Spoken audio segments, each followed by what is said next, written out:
Yo, peace and blessings. All right, check this out. Yesterday I made a video talking about basically how you shouldn't tolerate. You shouldn't put yourself in a position where you got to tolerate someone, right? I mean, and what I mean by that, I'm saying like you should tolerate something that disturbs your mental peace. Basically, point blank and plain. You shouldn't put yourself in a position where you're dealing with something or a situation that really just disturbs your mental peace. I really don't care if it's a job or whatever it is, person, place, or thing. If it reaches the point to where it's really disturbing your energy and it has you all disrupted and disgruntled, then I believe that it would be more beneficial, self-beneficial, as well as overall beneficial for all those who are involved. For you to remove yourself from that. Otherwise, you'll be filled with all of that.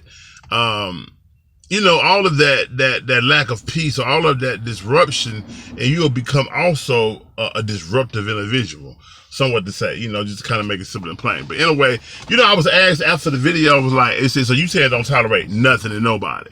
I'm saying this here, because this is the main piece I want you to remember.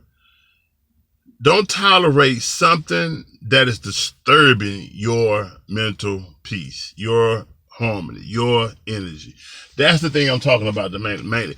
Because there's a certain level of tolerance that has to take place in any situation where a certain small level of it. And so when you think about the whole definition idea of tolerance, it basically means to put up with something that you disagree with or that you don't like, right? And so sometimes though, that the reason why you may disagree with it or don't like it is because you lack understanding of either what you're looking at or why it exists.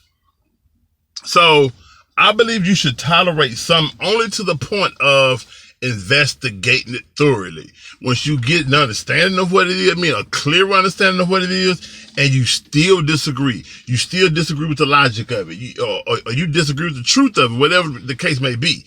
Then at that point, there is no way you can embrace it because you don't agree with it. You totally disagree with it. So therefore, from that point on out, you're going to be disruptive.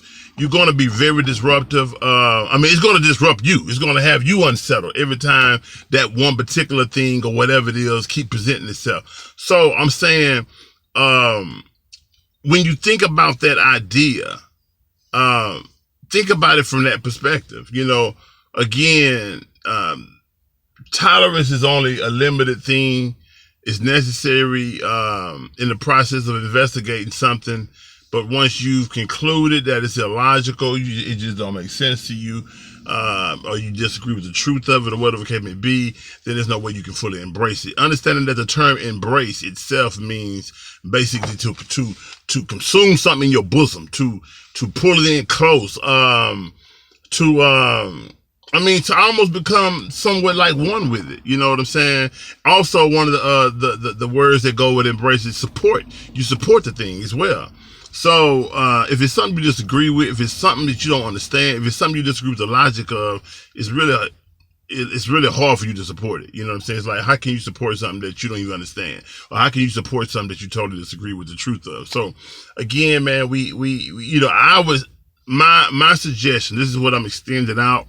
Again, I don't never claim to know everything. I know what I know, though. I know what I know, and I understand what I understand. Again, I just come to you as a friend, as a brother, extending out my perspective, and it just give you another perspective or a different way of looking at something.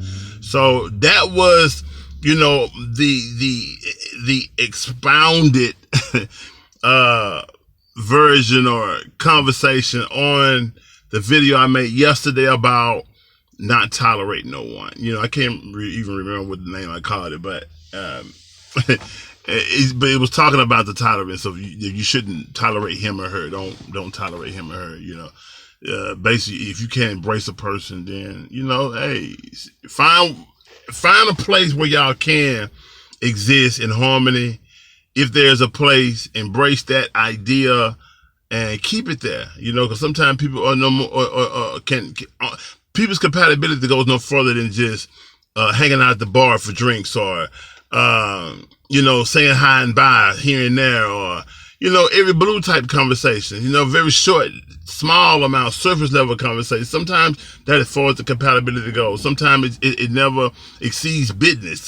Sometimes it never exceeds studying together or some of that level, but whatever the case may be, just because two people can go and do one thing and have some compatibility in one area, even if it's just having fun, it doesn't mean that those two need to be together or be intimate or whatever the case may be. But again, with all that being said, I hope that gave more understanding to what I was speaking on. Any questions, get at me, Gerald Hassan, the Children's Minister. Shift your perspective, Enlightening Minds Enterprise. Peace.